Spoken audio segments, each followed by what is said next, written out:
Pastor Manuel Lugo Martínez, tengo el privilegio de dirigir la congregación, servir a mis amados hermanos del Centro Cristiano de Renovación, Compañerismo y Compasión, CCRCC, y bueno, formo parte de la Alianza de Pastores de esta ciudad y también pues estoy aquí en el equipo de Manantial de Vida Radio, dando pues este curso de hermenéutica bíblica. ¿Qué es la hermenéutica? Pues es una ciencia, es la ciencia de la interpretación, es la ciencia que conocemos como el arte también de interpretar las Sagradas Escrituras. Y ya hemos dicho y suficientemente lo hemos documentado que pues en realidad una vez que tú tomas la tarea, la responsabilidad de enseñar las verdades de la Biblia, tienes que ser muy respetuoso del texto sagrado. Tienes que saber cómo hay leyes que se aplican para la interpretación de los textos. Pues muchos de ellos no tienen vuelta de hoja. Los mandamientos dice, honra a tu padre y a tu madre. Hágame la exégesis de que no, pues ya, ahí no hay problema. Hay cosas muy puntuales, ¿verdad? Perdona a tus enemigos, guárdate del pecado, guárdate de la fornicación, a los fornicarios, a los adúlteros, los juzgará el Señor. Esas cuestiones no tienen vuelta de hoja, son directas, claras, no le tienes que rebuscar mucho. Pero hay pasajes de la Escritura que tienes que poder interpretarlos adecuadamente. Entonces ya hemos dicho que hay varios métodos de interpretación. Vimos pues la necesidad de la interpretación bíblica. ¿Por qué? Porque hay que hacer ciertos puentes. La palabra fue revelada a los hombres de un pueblo, el pueblo de Israel. A ellos se les dio la tarea de conservar esa revelación para después de ahí partir a todo el mundo, que es lo que ha pasado, aún ellos sin quererlo, sin hacerlo como debía hacer, pero se cumplió el propósito de Dios que todos conociéramos la revelación que Él le dio a este pueblo. Pero se lo dio precisamente en un contexto, el contexto histórico, el contexto literario, en el contexto incluso político, circunstancial de su época. Fue una revelación gradual, una revelación que fue avanzando con el tiempo. Y bueno, ¿qué es lo que termina pasando? Que si tú quieres, después de que se escribe la Escritura, se cierra el canon. Si tú quieres saber lo que significa un pasaje del Éxodo, pues tienes que hacer el análisis correspondiente. Cultura, costumbre, encontrar qué fue lo que significó para el oyente original en su tiempo, en su momento. ¿Qué significó?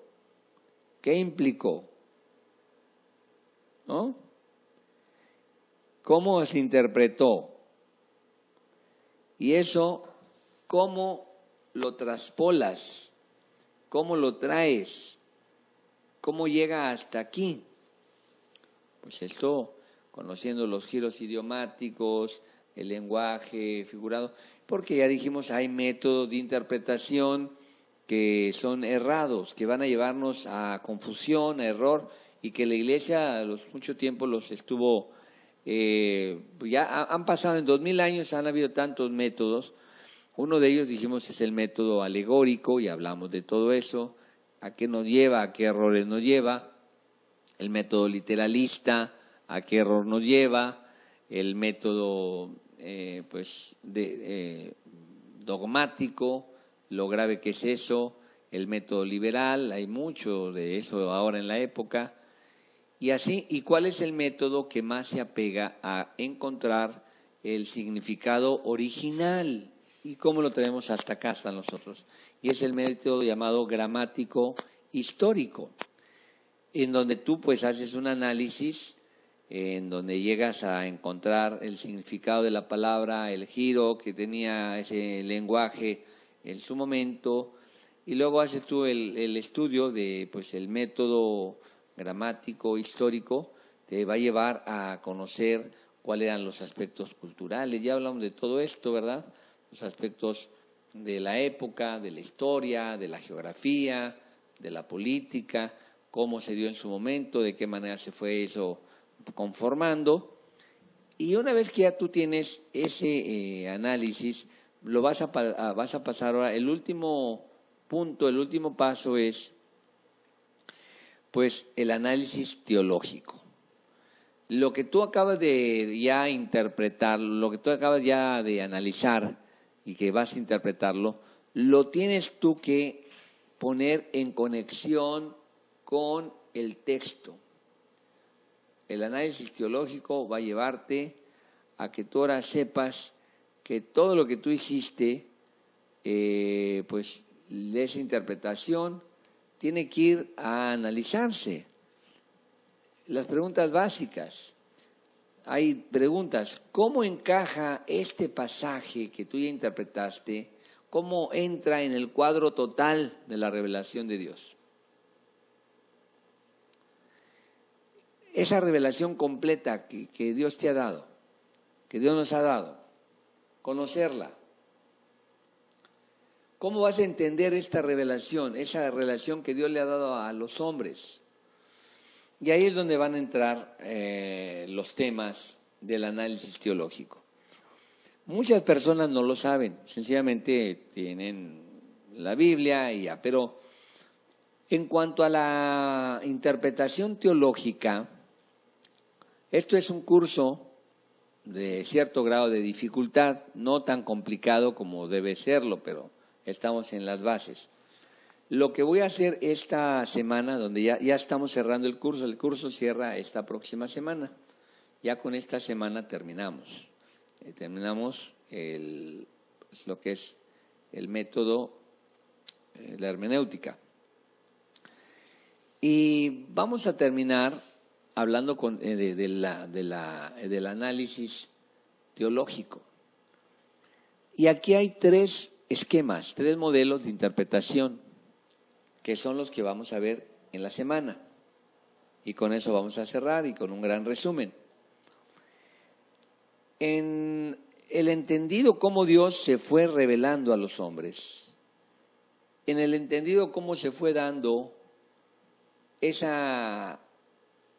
donde Dios se fue mostrando, donde Él se fue enseñando, nos fue enseñando su carácter, su naturaleza, donde el hombre fue conociendo los propios conceptos de él mismo, del mundo que le rodea. Hay 3 teorías. 3 teorías que las voy a tocar porque es necesario como tema. No quiero causar confusión, pues no me voy a profundizar demasiado. Pero básicamente las teorías nos hablan de 3 modelos de interpretación. En estos modelos de interpretación pues vamos a conocer nosotros, finalmente vas a escoger uno, vas a terminar escogiendo uno. ¿Por qué? Porque pues tú tienes como intérprete una base teológica. ¿Cuáles son los 3 modelos o los 3 esquemas? Está la teoría luterana para entender las Escrituras. Está también la teoría del pacto. Y está el modelo epigenético.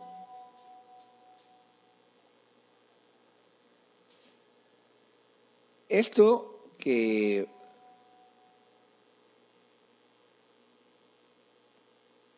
pues realmente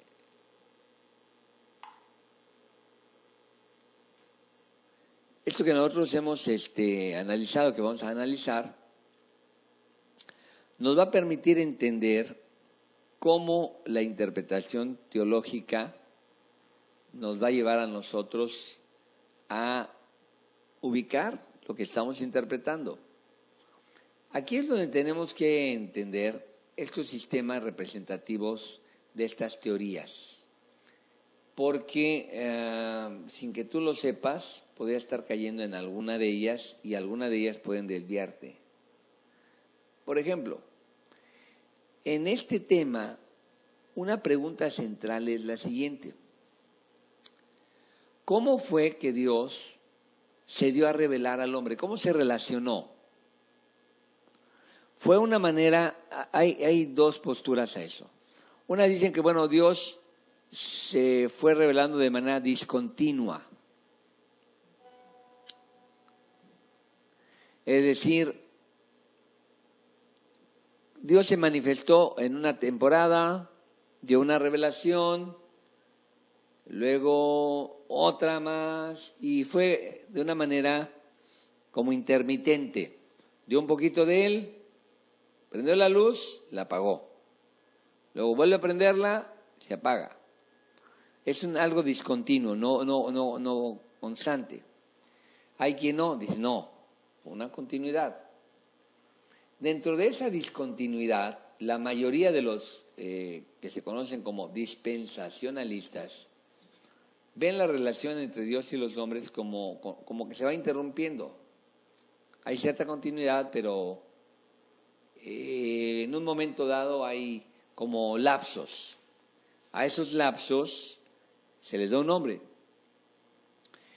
En cambio está el grupo de teólogos que ven la relación de Dios como algo constante, como algo continuo. Unos son los teólogos dispensacionalistas y otros son los teólogos del pacto. Entre esas dos variantes surgen los modelos. Hay un modelo y hay otro modelo. ¿Qué necesitamos? Encontrar cuál de ellos nos vamos a nosotros identificar para ubicarnos, y hay que buscar el que sea el más aceptable. Ambos tienen, tanto el modelo del dispensacionalista y el modelo de los del pacto, ambos tienen un énfasis muy fuerte, y ha llegado un tercer modelo que sería como la síntesis, la antítesis, la tesis, la antítesis y la síntesis, es decir, los conceptos dialécticos. Y hay un tercer movimiento en el que vamos a encontrar pues las ventajas de analizar los tres. Vamos a encontrar en este modelo que toma de uno y de otro para dar un modelo un poco más congruente con la revelación. Así es que todo esto es importante. ¿Por qué? Porque podemos caer en el riesgo de no interpretar adecuadamente, aunque ya hicimos el análisis teológico, hicieron todo el análisis gramático, histórico, pero no basta. No basta porque ya que tienes esta revelación, se tiene que enmarcar. Te voy a poner algunos ejemplos. El lunes ya vamos a empezar con en forma en estos tres métodos: el dispensacionalista, el del pacto y el epigenético, que serían los que nos van a ayudar a entender cómo interpretar teológicamente el texto. Vamos a entender. Digamos, tú tomas un pasaje de Eclesiastés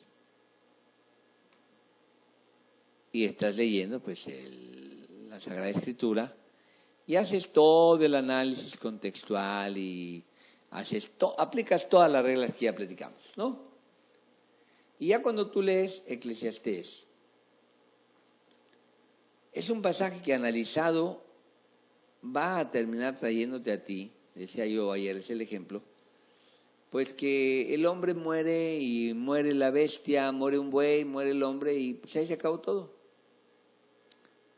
Si tú analizas aisladamente del contexto teológico esto, pues pareciera que estás leyendo Eclesiastés y hay gente que lo lee y lo saca de la Biblia, o sea, es un libro filosófico interesante.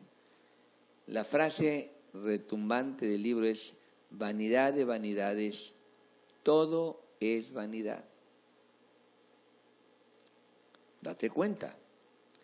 Pero si tú haces un análisis teológico y te das a la tarea de investigar cómo hay un hombre al que Dios lo favorece y le da un reino heredado de su padre David, un reino en el que pues él pudo cosechar, ahora sí, lo que se había sembrado antes que él, porque David había tenido batallas, se había logrado unificar, no con facilidad, porque él había sido incluso perseguido político, había dado una sentencia de muerte sobre David de parte de Saúl, y como tú vas viendo la manera maravillosa, impresionante que Dios le da un pacto a ese hombre, le hace entender a él que pues hay una razón importante por la cual Dios lo está preservando. Bueno, en el análisis teológico, si tú te ubicas, entonces Salomón recibe de Dios un reino, pide sabiduría y Dios se la concede, empieza a destacar por ser un hombre culto, un hombre preparado. Muchos piensan que un hombre físicamente muy hermoso, pues porque su madre era una mujer bellísima, Betsabé una mujer tan bonita que pues David se aloca y se pierde la razón por ella. David se le veía como alguien bello también. Pues Salomón ha sido precioso según esto, según la genética. Empieza a ser muy codiciado por las mujeres, empieza a tener muchas mujeres. Vienen las mujeres con tal de tener un hijo de él para llevar pues esa estirpe. De pronto se relaciona con una, con otra, y ahí pierde el control. Entonces se llena de mujeres, se llena de cultos idolátricos de esas mujeres, se aparta del Señor. Y cuando él está en esa ya decrepitud espiritual, se da cuenta que tiene todo, pero no tiene al Señor. Dice, ¿de qué me sirve tener comida, bebida, placer en la música, en la poesía, en el sexo? Todo lo que un junior de hoy quisiera lo tuvo él, o todo lo que un junior de hoy puede tener. Y al final de todo, él sin Dios dice, pues, vanidad de vanidades, no sirve para nada. Entonces, tú puedes entender teológicamente que el Eclesiastés es la postura de un hombre que, teniendo todo, abandonando sus principios básicos de fe, perdió el sentido a la vida. En pocas palabras, Eclesiastés nos dice, la vida no vale nada. ¿Para qué? ¿Para qué tengo? Si de todos modos me voy a morir igual que el que no tiene, no me voy a llevar nada. Él empieza a decir, qué terrible. He visto a los hombres bajo el sol afanarse y tener cosas y guardarlas y no las disfrutan y se mueren. Eso es vanidad. He visto que un pobre jornalero que apenas se la lleva al día come y disfruta más que un rico. Eso es vanidad. Pero también el pobre se fatiga, se afana, sufre de látigo. En cambio el rico tiene todo. Eso es vanidad. Todo no, él. He visto al solo, he visto al acompañado. Y en esa visión tan escéptica, tan tétrica, y mira la Biblia, hermano, qué impactante. Dios pone ese libro ahí. El Señor no le tiene miedo a la filosofía, no, pero nos permite encontrar en la experiencia de un hombre que primero empieza bien, luego se termina mal, cambia de concepto y él se vuelve, a diferencia del piadoso de su padre David, que aunque cometió pecados y errores, su anhelo era, mi alma tiene sed del Dios vivo. Este hombre se llenó de sí mismo, se llenó de su sabiduría. Al final de sus días pierde incluso pues el reino. Dios le había dicho, si tus hijos van en mi ley, voy a conservarlo. El Señor no compromete, mira, es algo importante, el Señor no compromete su palabra de manera incondicional. Es otra cosa importante. Él dijo, si te portas bien, te va a ir bien, te portas mal. Si tus hijos, yo te estoy dando un pacto perpetuo, le dijo a David, uno de tu simiente, y lo va a cumplir, teológicamente lo va a cumplir. Pero si tus hijos se apartan de mí, yo me aparto de ellos. Y pasa terriblemente. Entonces, a lo que voy es que una vez que tú tienes el pasaje de Eclesiastés, vamos a estar viendo esto, a más claridad, pero ya viendo Eclesiastés te das cuenta de la importancia que tú tienes de interpretar un pasaje de manera teológica. Sí, es cierto lo que dice el libro de Eclesiastés, es una visión muy sombría de la vida, pero ubicado teológicamente, esta verdad de Eclesiastés nos dice que el hombre sin Dios, y al final el Salomón lo reconoce, y al final del libro dice, teme a Dios, y en eso está todo. Pero tuvo un paseo muy difícil por la vida. Ahora, vamos a un texto que es el texto de Marcos, vamos a ir a Marcos, y quiero que me acompañen en Marcos. Bueno, voy a leerles una lectura en el capítulo 13 de Marcos. Y dice, el cielo y la tierra pasarán, pero mis palabras no pasarán. Pero de aquel día y de la hora nadie sabe, ni aun los ángeles que están en el cielo, ni el Hijo, sino el Padre. Date cuenta de que este pasaje pues nos da idea como que Cristo pues no sabe, el Hijo no sabe. Si tú lo vas a interpretar aisladamente, entonces vas a caer en algunas de las herejías que hay por ahí, donde pues Cristo era un hombre y luego Dios lo hizo Dios, pero es un Dios diferente, es un Dios, como dicen algunas sectas, no sabía todo. Pero si tú aíslas ese pasaje y no le das un entendido a lo que es esto teológicamente, pues ahí vamos a tener un problema, porque ya sacaste del contexto del hilo que es completamente lo teológico. Es decir, hay toda una revelación en la que vemos nosotros la divinidad del Verbo, la Trinidad, que si tú lees la Biblia sin prejuicios, te vas a dar cuenta que apunta a esa manifestación del Padre, del Hijo y del Espíritu Santo en unidad. No porque hay un apartado específico que hable la Trinidad tal, pero se va en la revelación.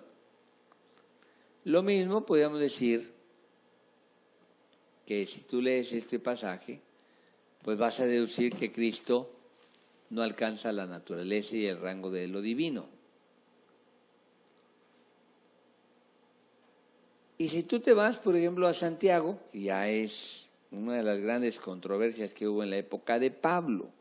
Cuando estaba Pablo, esta era la controversia.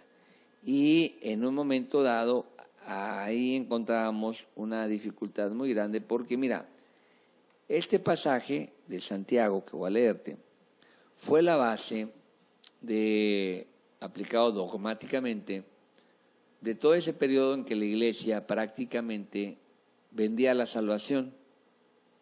La salvación no era por gracia, era por obras.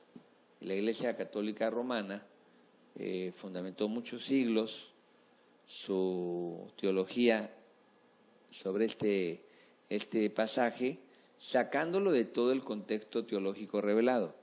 Lo leo, Santiago 2:14. Si tú lo lees, vas a darte cuenta de qué habla. Hermanos míos, ¿de qué aprovecharía si alguno dice que tiene fe y no tiene obras? ¿Podrá la fe salvarle? Y si un hermano o una hermana están desnudos y tienen necesidad del mantenimiento de cada día, que alguno de vosotros le dice, id en paz, calentados y saciados, pero no les dais las cosas que son necesarias para el cuerpo, ¿de qué aprovecha? Así también la fe, si no tiene obras, es muerta en sí misma. Pero alguno dirá, tú tienes fe y yo tengo obras, muéstrame tu fe sin tus obras, yo te mostraré mi fe por mis obras.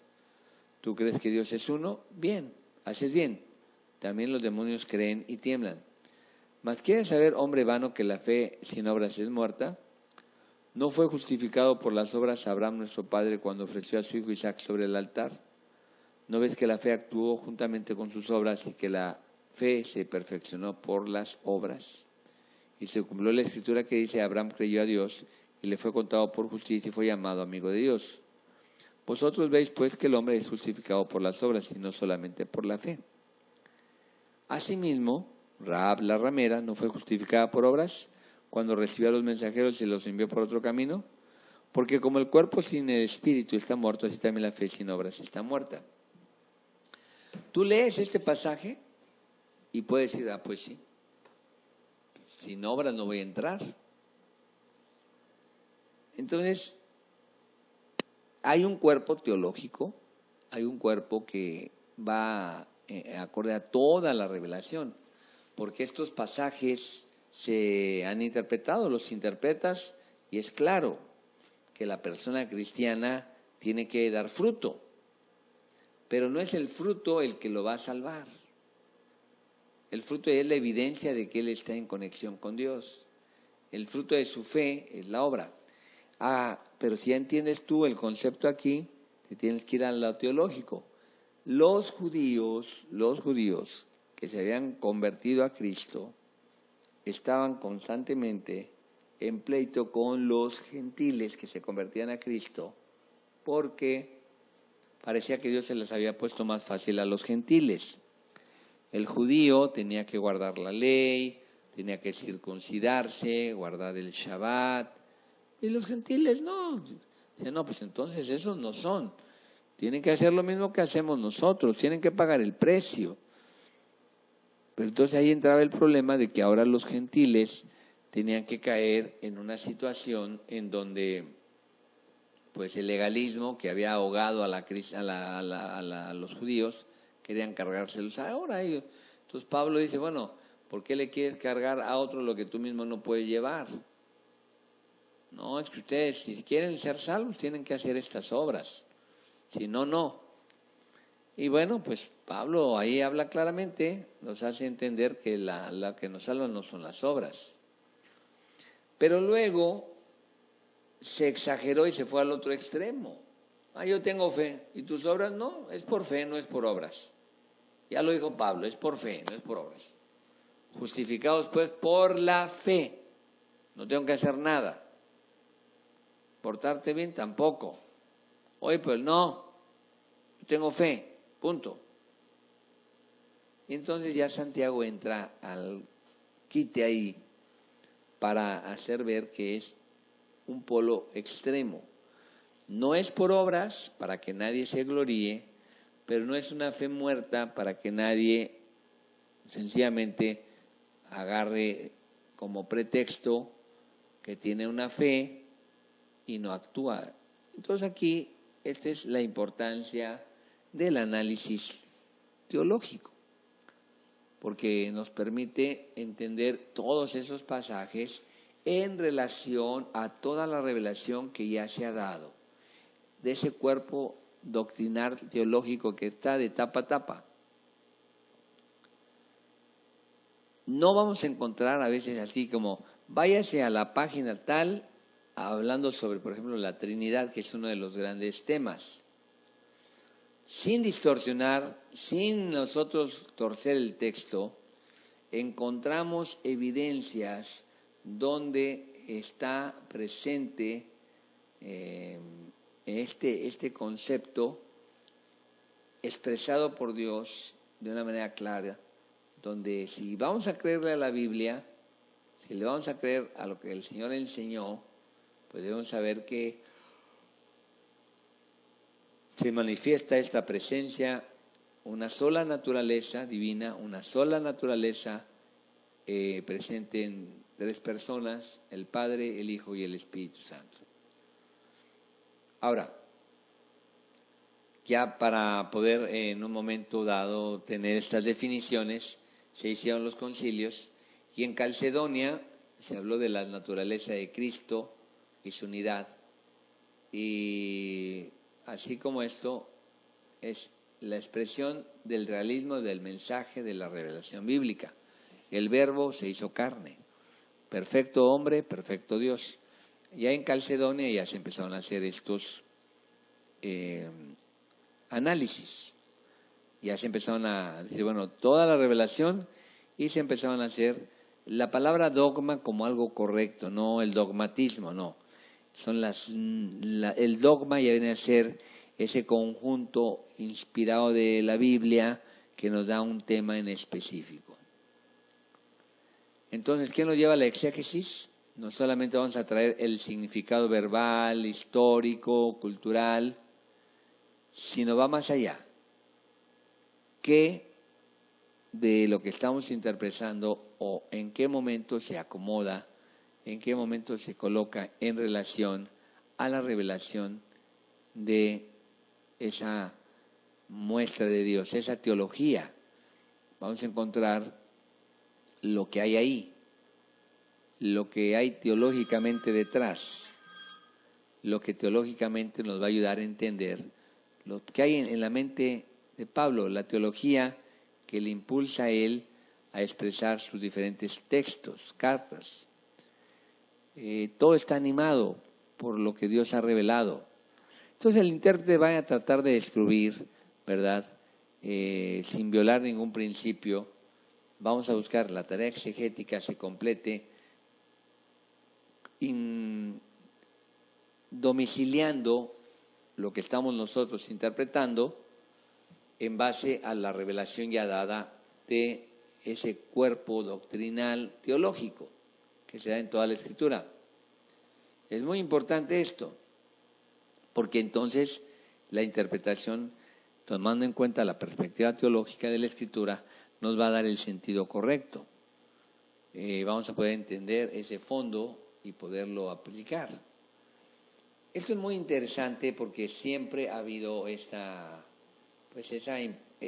búsqueda. ¿Cómo interpretamos esto? ¿Cómo le damos la correcta dirección doctrinal? No con algo que tú escojas al capricho, sino enseñanza a lo largo de toda la Biblia. En esa analogía de la fe, que es un principio que así se denomina, en el cual todo pasaje, especialmente los que son oscuros, se deben examinar a la luz de lo que se nos ha dado, de lo que es más claro, de esa muestra, de lo que pues ese cuerpo escritural nos permite entender. Hay mucho de respaldo aquí donde podemos decir, bueno, de acuerdo a lo que dice la palabra en Mateo, pues respaldado por lo que está en Juan, más lo que dice Romanos. Entonces, esto nos va a permitir a nosotros entender esa revelación. En el Antiguo Testamento se nos dan, por ejemplo, referencias claras a esos títulos del Señor, a esos títulos que también se prevén vendrían para su enviado, para el Cristo. Y entonces vas viendo esos títulos cristológicos: Mesías, profeta, siervo del Señor, Hijo del Hombre, Salvador, Hijo de Dios, porque ya esto va a permitirnos esa definición clave. Dios se ha manifestado en carne. Todo esto avalado por la Escritura de lo que se había prometido que iba a pasar, con lo que se cumple en Cristo. Esa analogía de la fe es como tener la Biblia que se interpreta a sí misma. Pero para eso tienes que tener en claro la gran doctrina de la Escritura para que tú puedas, con esos elementos, interpretar correctamente lo que estamos viviendo. Y de eso la Iglesia se ha preocupado mucho en todo el tiempo, de tener bien definido el cuerpo doctrinal. Entonces, lo que tú vas a analizar debe caer dentro de esa cuadratura, de esa trama teológica. La teología bíblica es precisamente esa rama de la teología que trata pues de encontrar la revelación que va progresiva en las Escrituras y lo va agrupando. Entonces aquí tenemos esta importancia de saber cómo vamos nosotros a interpretar teológicamente la Escritura. Quiero irme a un ejemplo práctico para que esto nos ayude a todos. La Iglesia, desde sus orígenes, nos dio a nosotros ya un cuerpo teológico. Y el primero, por decirlo de una manera, la primera recopilación de lo que son este cuerpo teológico básico, inició como un credo,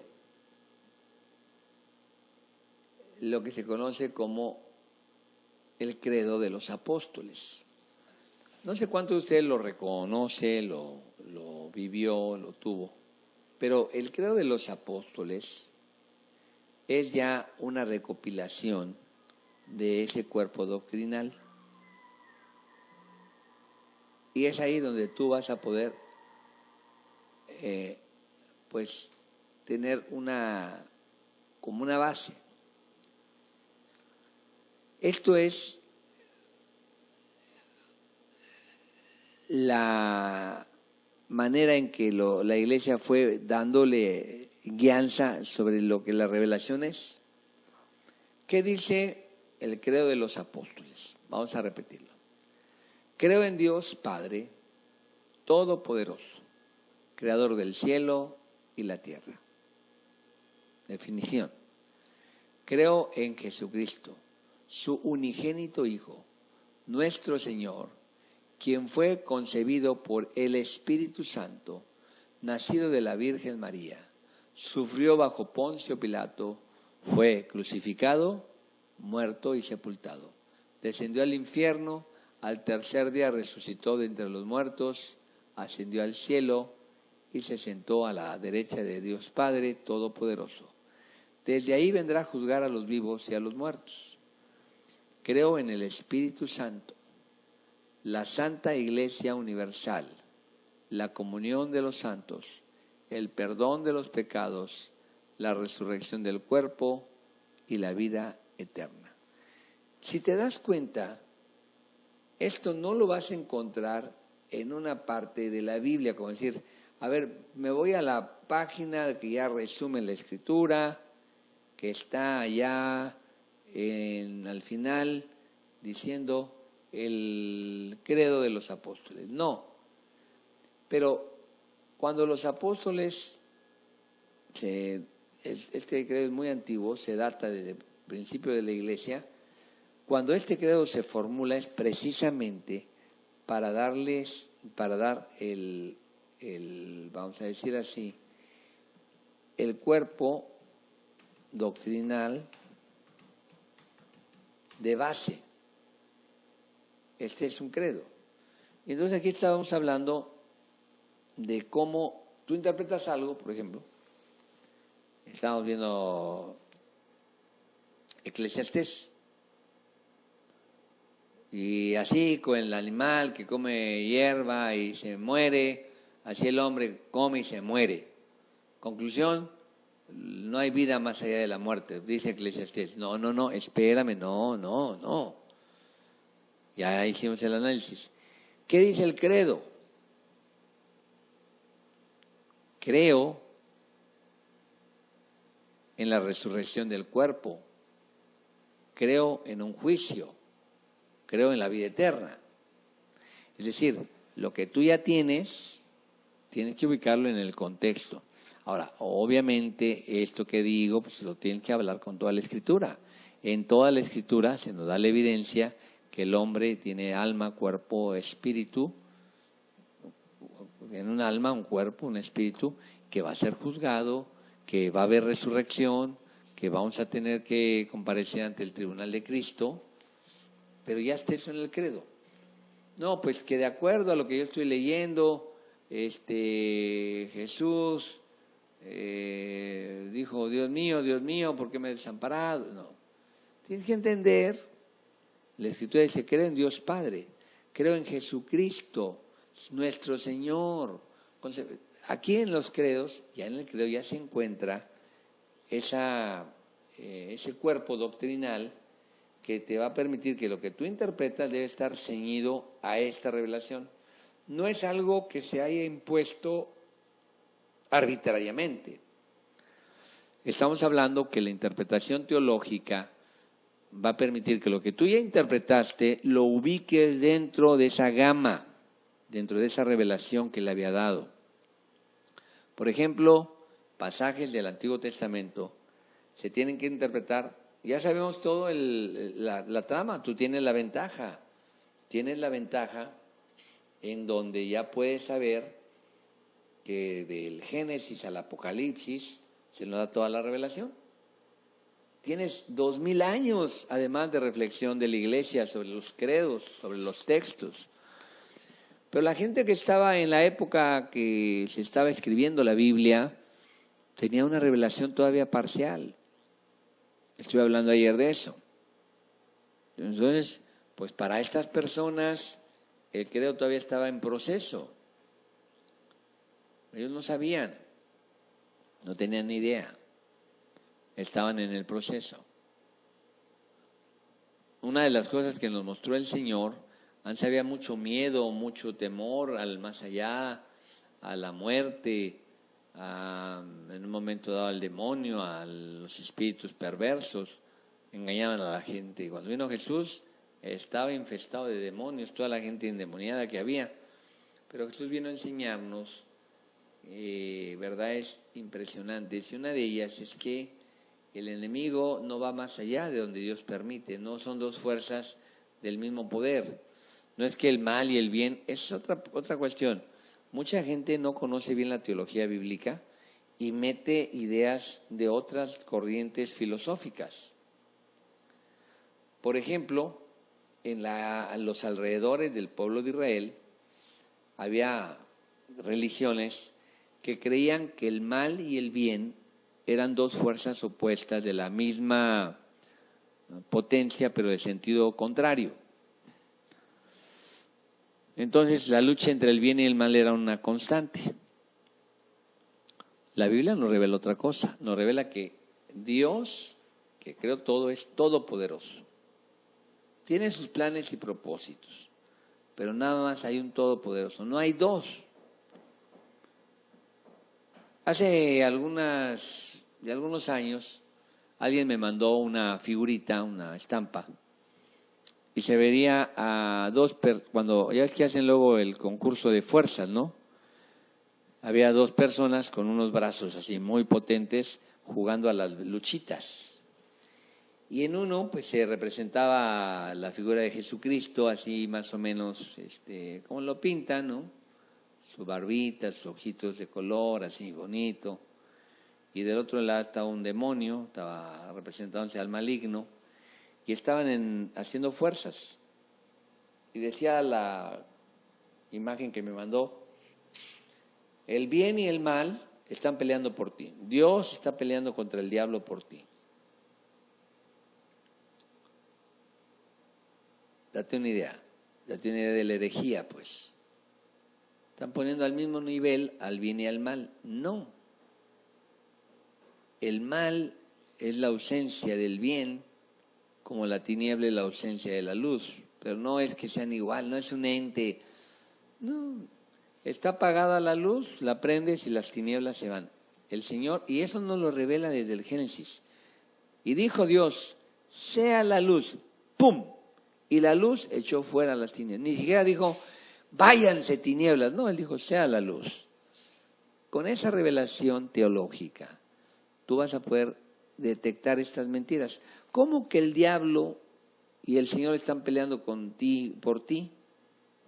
La Biblia nos enseña que la lucha entre el bien y el mal ya quedó atrás.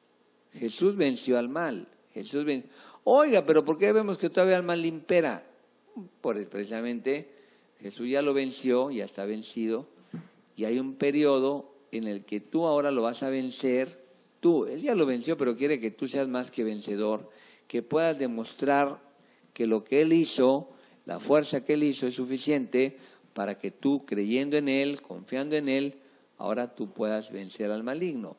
A Él le ha placido que de la boca de los niños y de los que maman, Él funde su fortaleza para vencer al vengativo y al malvado. Entonces, el plan de Dios ahora no solo es que Jesús lo haya vencido, sino que personas de barro, como tú y yo, limitados como tú y yo, con tantas carencias, con tantas malas influencias, podamos vivir siendo luz, venciendo al maligno, nosotros por la gracia de Dios. Muy bien, pues este ha sido la introducción al análisis teológico. El próximo lunes estaremos ya entrando a estos métodos. Te quise dar hoy una introducción general, ver lo importante que va a ser tener bien claro lo que es esto que consideramos como una importante tarea, la interpretación bíblica para completar esto que llamamos la exégesis. Ya analizaste, ya lo vas a poner en correcta relación, en función de toda la revelación, de todo el cuerpo teológico y doctrinal. Pues bien, estamos escuchándonos el próximo lunes, agradeciendo el favor de su atención y esperando serles de utilidad. Que Dios los bendiga, estamos en contacto. La paz del Señor con ustedes, que tengan un buen fin de semana. Nos estamos escuchando. Ya la próxima es la última semana de este curso y vamos a tener ya los apuntes disponibles para las personas que lo están siguiendo, y espero que de alguna manera nos sea útil este curso tan necesario si tenemos la tarea de interpretar la Escritura. Que el Señor les bendiga y la paz del Señor con ustedes. Tu Hijo Jesús caminará en las aguas. María, ¿sabías que tu Hijo Jesús salvará a la humanidad? ¿Sabías que tu Hijo Jesús ha venido a renovar las fuerzas de aquellos que no pueden continuar? María, ¿sabías que tu Hijo Jesús dará la vista al ciego? María, ¿sabías que tu Hijo Jesús calmará la tempestad? ¿Sabías que tu Hijo Jesús desde el cielo descendió? Y cuando besas su mejilla, besas el rostro de Dios.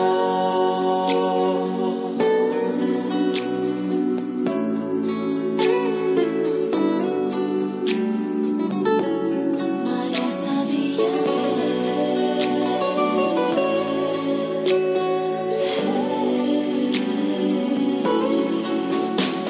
El ciego verá, el sordo oirá, la paz él brindará.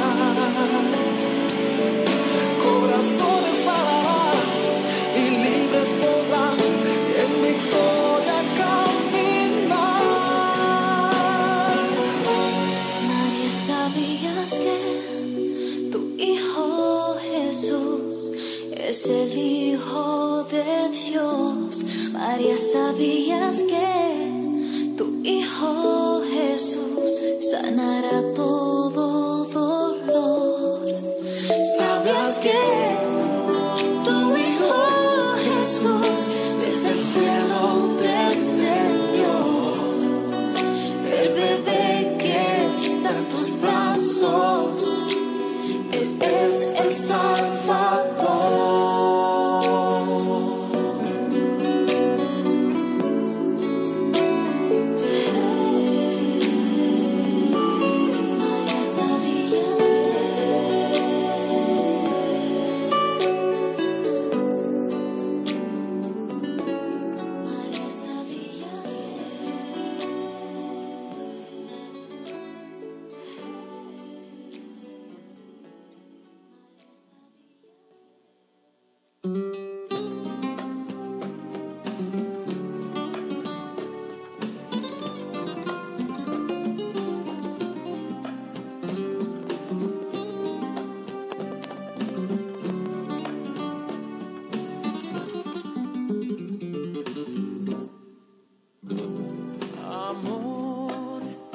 es lo que Él te brinda. Solo quiere que lo adores. No te aflijas cuando estés en un problema. Clama a Él, que Él seguro te responde. Amor es lo que Él te brinda y el camino.